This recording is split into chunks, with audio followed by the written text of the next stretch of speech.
course, we're talking Euro 2024 qualifiers coming up tonight. We've got Cyprus against Scotland. We'll look at that very shortly. Scotland against England next week. Creation records. Former man at the top there, Alan McGee, looking forward to that one, of course. Alan being Govan Hill born in Glasgow, of course, hopes that Scotland can somehow get a win against England next week. And of course, Ukraine against England, a Euro 2024 qualifier. We're going to look ahead to that. Martin Keown, of course, has played for England and knows what it takes to pull on an England shirt in a game like this. Are you optimistic, Martin, going into the next game, the next qualifier, that all roads will lead to Germany and that this could be your moment under Gareth Southgate? This is a time that you're going to lift this major trophy that we keep on talking about. I think England are certainly major contenders to win it, Jim. There's no doubt about that. And I think if you look at the conversations that they would have been having in the early years, shall we say, when Southgate was on board, it would have been about qualification, how far can they go in the tournament. Now they're real contenders to win it. There's no doubt. And that has to come into the discussion. You've got to qualify first. That looks almost like a formality. When you look at the quality of player now, Harry Kane gone to Germany, leading the line. You look at Foden, quite magnificent to the start of the season. Grealish injured right now, but we've got options, Jim, in really good positions. Bellingham in midfield with Rice. Two top midfield players that a lot of other countries would be envious of what they're developing.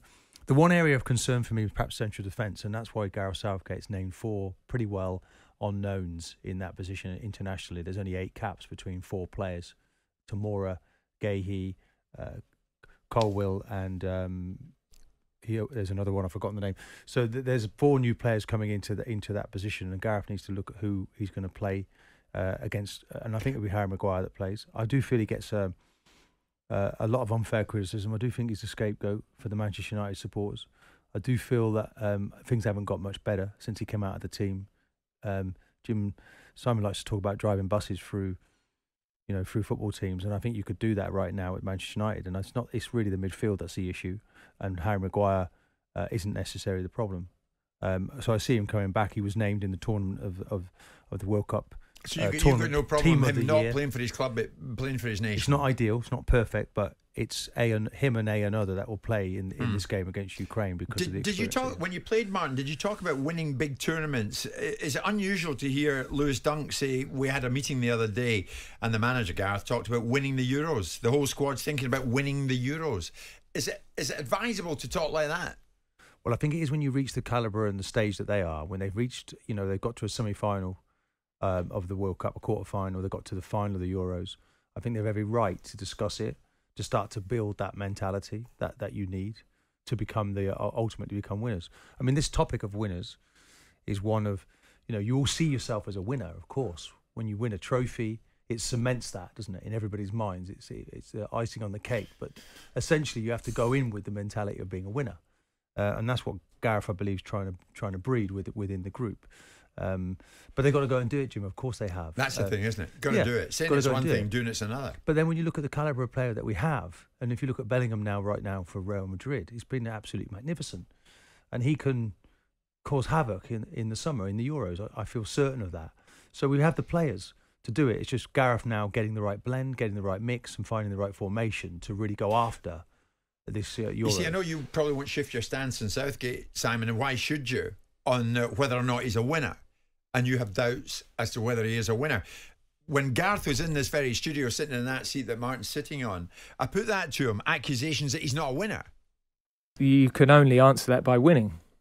So in the end, if that's the only assessment of anything, then you have to accept as a football manager, you've got to get into that winner's enclosure. Now, only one international team can win. And as I said, you've got one opportunity every 2 years to do that. So if in the end that's the judgment, that is what it is. We obviously hadn't been to a final for 50, 60 years. So take myself out of it, but these players have managed to give the country some incredible nights over the last few years, and the appreciation of what they have done, I think, is important, because there was a lot of fear around playing for England, and they've managed to be a really good version of themselves in an England shirt. So that's what Gareth says. To be honest, Simon, I don't have a problem. If I was an England fan, I quite like hearing Lewis Dunk saying, it's now. We will win this tournament. We want to win this tournament. It's what we're there to do. Well, of course, but I mean, fair enough. But Lewis Dunk is peripheral noise. He's not an established part of the team. He's joined the squad, so you would like to hear those sort of things being said by even the peripheral players. By the way, it's not the only assessment of what a winner is. It's the ultimate assessment. So if you want to deflect an answer, you know, you've been put into a job. You've got to a World Cup semi-final. You've got to a European Championship final. And the needle has now moved, so one expects you to go to the next level. People were disappointed with the fact we didn't overcome the French, because on the journey that we've had, because we sit in these studios talking about this remarkable football pyramid that we have in this country, talking about the remarkable wealth of the Premier League and the remarkable achievements of this gifted generation of footballers playing for the biggest clubs. And yet our international side has managed to set itself a low standard for 56 years and achieved that low standard repeatedly. So it's no real use for Gareth. Low standard, getting to the final of the Euros at Wembley. But up until the point that we got to a final at Wembley, we set ourselves a low standard for 56 years. We didn't even qualify for World Cups in 1977. We didn't even qualify for European Championships in 2000. Some of the things that we've done at an international level have been nothing short of shocking for the talent that we've got. 2000, I was there myself in Shallowa, so we did qualify in 2000. But look, I understand essentially what you're saying. Keegan's reign didn't get you qualified for the Europeans, did it? Was it the 2002 Europeans? No, he was all right. We got there 2000, beat Scotland, didn't we, Jim? On the way there, so that was dealt with. I understand what you're saying though, in terms of look, we won the World Cup, and then in '74 we didn't make it to the next to a World Cup final, which was we didn't make it again in '78. Well, no, which was a real disgrace when you look at the development of our game. But I think we're on the way now to doing something quite special. I do believe, Jim, that the biggest change is our midfield, and I do think that we have a midfield now that can control games, actually boss games, instead of just staying in games long enough to maybe pinch it. And that's the difference. And that means he can play a back four now instead of a back five. I do feel the back five system only gets you so far. And what is this something special that you're going to do? Whether you go on and win the Euros. Right. It's a special thing to do. Do you think they'll do it? I think they have a really good opportunity. No, but do you think they'll do it? Only time will tell, Jim. I'm not prepared to... So I stand here and say, we're going to win it and that's it. No, we have a very good chance of winning it. At the start of every Premier League, I put myself in that situation as a group of players. What does it make if it does put yourself in that situation? Well, no, because that's the job of being a pundit. You're right, by the way. It was McLaren's mob that didn't qualify. It was 2007 that didn't qualify for the Euros. So my point may have been wrong in terminologies, but not in timelines, but notwithstanding it, there's nothing wrong if we are good enough to win a tournament. I'm quite happy, and so should you be, to say yes, we're good enough to win this tournament. I think we are good enough. So that means that ultimately our expectation should be to win it. Jim's saying is this going to be the time? It's not a certainty, is it? If I say that it's not, it looks like I'm rooting for the camp of Gareth Southgate not to achieve. I'm not in that position. And I know you're not in that camp. I would like England to achieve. I would like England. I'm a very proud Englishman. I would like us to be top of the pile rather than constantly building ourselves up so we can whittle it down every time we get somewhere in life.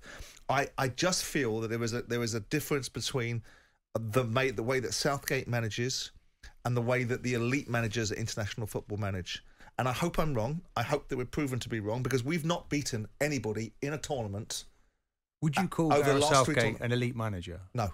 If we win categorically not. The Euros?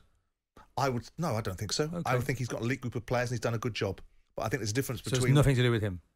Well, of course it's nothing to do with nurturing all these players all these years. I think what's nurtured these players is the remarkable system that we've got in domestic football. The hands over Gareth Southgate, a group of players that are phenomenally talented. What he's been able to do is harness those players, get rid of the background noise about tribalism and rivalries between football clubs. So you've got Liverpool on one side of the room, Man United on the other.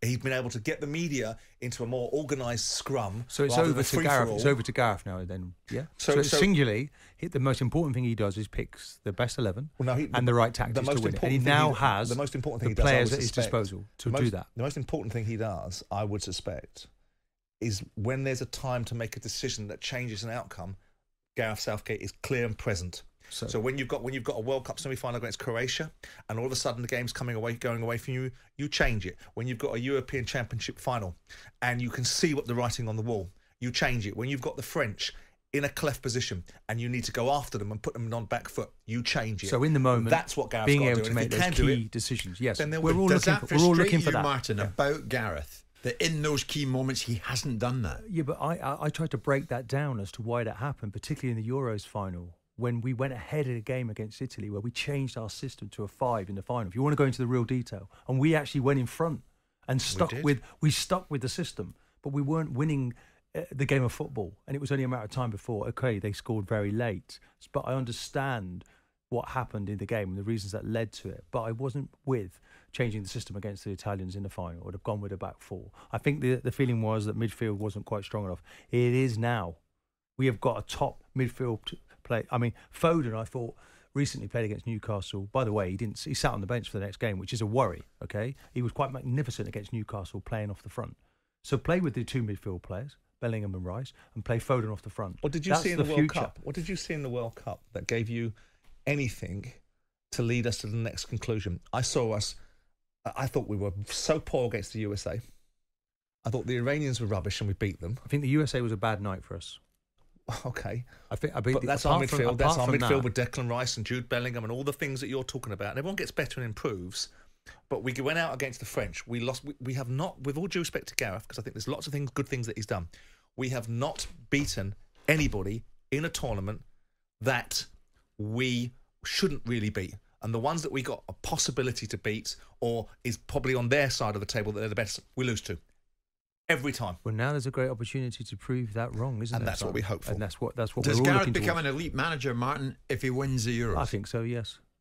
Without doubt. You win a major tournament like that for your country, you have to be an elite manager. And yet you say no, Simon. No, I think an elite manager is someone that does it consistently and persistently. And maybe there's time for that. Maybe there's time for that when he finishes that. So let's say he wins the Euros. Maybe he goes into after management. Spending an hour in here with Gareth Southgate, in here, him and I, who is with us, Luke? Stuart Pearce, excellent. I don't think Gareth is that bothered about what anyone considers Gareth to be. He's an honest, decent human being who's giving of his best. And he would love, of course he would, to lead England to winning the Euros. But he's not that bothered if he's spoken about as an elite manager or not. I think he just wants to be seen at the end of the day as having guided them to winning a major tournament. That's very important to him. The perception of him, I don't think comes into it for Gareth. He's not that interested. Well, the best people I've worked with are not necessarily thinking about themselves. They're thinking about you. Yeah. They're thinking about how they get the best from the group. Very much Arsene Wenger's mantra for management. Of course, he wants to be successful himself, but it's about getting the very best from everyone around him. And that's what Gareth's role is. And if he can do that with the tools that he has available, then we can be very successful. But that's common sense, isn't it? Because there's no I in team, is there? I mean, ultimately, a manager's job is to extract the very best from the players, and however he gets it, whatever message he imparts to, if he has you believe... Yeah, but it's a shared experience. If he has you believe everything's centred around you... It's a shared experience. So many managers, it's an us and them scenario. It doesn't work. Well, that's not a good managing, is it? Well, no, but I've experienced it. But I don't feel that... And was the team successful? Not really. And did the manager last? In and out. Managers were in and out. It has to be a collective, and I think I do feel that very much so with Gareth Southgate. It must be great for those players when they meet up. They know they've got a chance to be winners. They're on the road to success. Why not involve talking about winning within your conversation? Of course. We would sit down, Jim, when Arsene Wenger at the start of every season. We were recognised winners, and it was on the flip chart. Right, okay, guys, what is it we want to win most of all?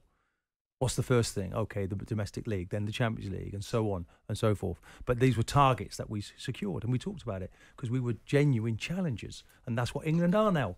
So let's get used to that. Now, maybe the Scottish, and this is not patronising, you now are regulars qualification for the Euros. That's something they'll talk about. Right, guys, we need to qualify. They're not ready yet to go and win it.